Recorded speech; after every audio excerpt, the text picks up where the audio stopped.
everybody, in today's video we're going to be covering an important derivative rule called the chain rule. Now let's ask yourself, given that f of x is 3x squared and g of x is sine of x, what is f of g of x and g of f of x? Now this may sound confusing, but all you really have to do is plug one function into the x variable of another function.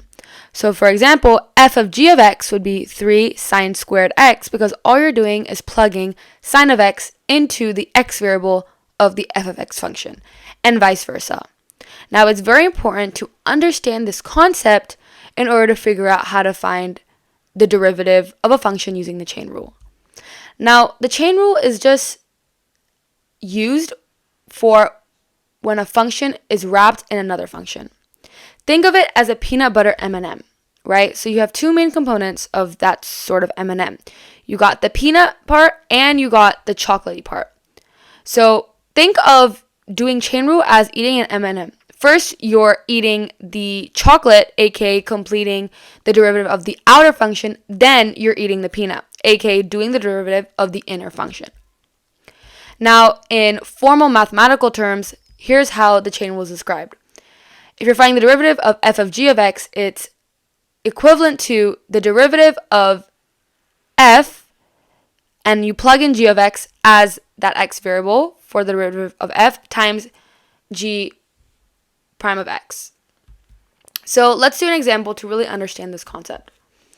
Let's say you have h of x equals 5x plus 1 squared, and we have to find h prime of x. Well, this may actually be helpful to understand what is g of x here and what is f of x here. Well, g of x would be the inner function, so it would be the peanut butter, which would be 5x plus 1, and f of x would be the outer function, aka the chocolatey part, x squared. Now, how you can kind of think of solving a question like this is figuring out what the two functions are in h of x, right? We have 5x plus 1, we know that's one of them. But what is 5x plus 1 inside of? It's inside of something squared, and that's x squared.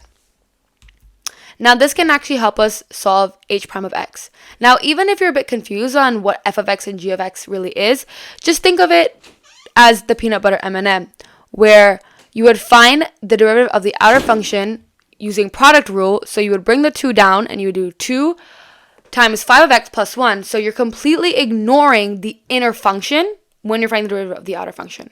So you're going to bring the 2 down, so 2 times 5 of x plus 1, and then you're going to find the derivative of the inner function. Then you're going to eat the peanut part, which is, what's the derivative of 5x plus 1? It's simply 5, so times 5.